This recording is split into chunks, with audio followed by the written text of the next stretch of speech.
బరాబర్ ప్రజల పక్షాన నిలబడతాం, బరాబర్ ప్రజల పక్షాన ప్రశ్నిస్తూనే ఉంటాం. ఇలా కౌశిక్ రెడ్డి మొదలు పెట్టొచ్చు, ఇంకొక 6 నెలల నుంచి సంవత్సరం అయితే ఇలా తెలంగాణ రాష్ట్రంలో మీరు ఏ ఊరికి పోయినా, ఏ గ్రామ పంచాయతీకి పోయినా, ఏ మండల్ హెడ్ క్వార్టర్ పోయినా, ఏ నియోజకవర్గం పోయినా ఖచ్చితంగా ప్రజలే మీకు తిరగబడి మిమ్మల్ని ప్రశ్నలు అడుగుతారు అనే విషయం మీరు మర్చిపోకండి అని చెప్పి ఈ సందర్భంగా ఇలా పొంగులేటి శ్రీనివాస్ రెడ్డి గారికి మరియు రేవంత్ రెడ్డి గారికి ఇద్దరికి కూడా నేను చెప్తా ఉన్నాను. ఇలా బాంబులు పెడతాం, బాంబులు పేలితే అని 3 సంవత్సరాల నుంచి చెప్తా ఉన్నాను. ఇంకొక నవంబర్ వస్తే 3 సంవత్సరాలు అయిపోతాయి. ఇంకా నీ బాంబులు ఎప్పుడు పేలితే? ప్రజలే నీ కింద బాంబు పెట్టి నేను వెలిసేటట్టున్నారు. ఆ పరిస్థితి ఉన్నది ఇప్పుడు. కాబట్టి పెద్ద పెద్ద మాటలు మాట్లాడు బంద్ చేసి, ఇవాళ మీరు చేస్తా అన్న 6 గ్యారెంటీలు, మీరు ఇస్తా అన్న 420 హామీలని ఇవాళ మీరు ఖచ్చితంగా ప్రజలకి జవాబు చెప్పాల్సిన అవసరం ఉన్నది. ఖచ్చితంగా మీరు ఏవైతే చెప్పిరో అవి ఇంప్లిమెంట్ చెయ్యాలి. చెయ్యకపోతే మేము ఖచ్చితంగా ప్రశ్నిస్తూనే ఉంటాం మిమ్మల్ని. లేదు నువ్వు 8,21,000 కోట్ల అప్పుని అని అబద్ధాల ప్రచారం ఆడుతున్నావు కదా, నీకు దమ్ముంటే అసెంబ్లీలో చర్చ పెట్టు. మళ్ళా మా తరఫు నుంచి మా నాయకుడైన హరీష్ రావు గారు మీకు ఎన్నోసారి క్లారిఫికేషన్ ఇచ్చిండు అసెంబ్లీలో. ఇవాళ కూడా మళ్ళీ మా హరీష్ రావు గారు మా పార్టీ పక్షాన నిలబడి మీకు మాట్లాడతాడు. నీకు దమ్ముందా? అసలు నీకు సబ్జెక్ట్ ఉన్నదా? సబ్జెక్ట్ లేదు, ఏమీ లేదు, అంత డొల్లా.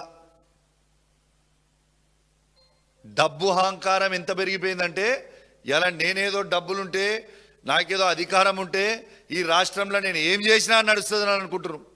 కానీ పొంగులేటి శ్రీనివాస్ రెడ్డి గారు everyday is not a Sunday, గుర్తుపెట్టుకోండి. ఇలా నువ్వు ఇలా ఏందో పెద్ద కాంగ్రెస్ పార్టీ జెండా మోసి ఇలా మొత్తం నీ పుట్టుకలు కాంగ్రెస్ పార్టీ అన్నట్టు నువ్వు మాట్లాడుతూ ఉన్నావు. ఈ 10 సంవత్సరాలలో బీఆర్ఎస్ పార్టీల అన్ని కాంట్రాక్టులు తీసుకొని ఎంజాయ్ చేసింది నువ్వు కాదా పొంగులేటి శ్రీనివాస్ రెడ్డి గారు?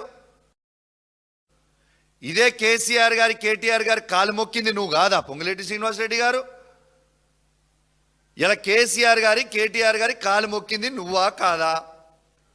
ఇలా వారి కాలు మొక్కిన తర్వాత వారి దగ్గర మొత్తము పనులు చేసుకొని ఇలా వాళ్ళని వెన్నుపోటు పొడిచి ఇలా మీరందరూ కూడా ఏందో పెద్ద మేము హీరోలం అని చెప్తా ఉన్నారు.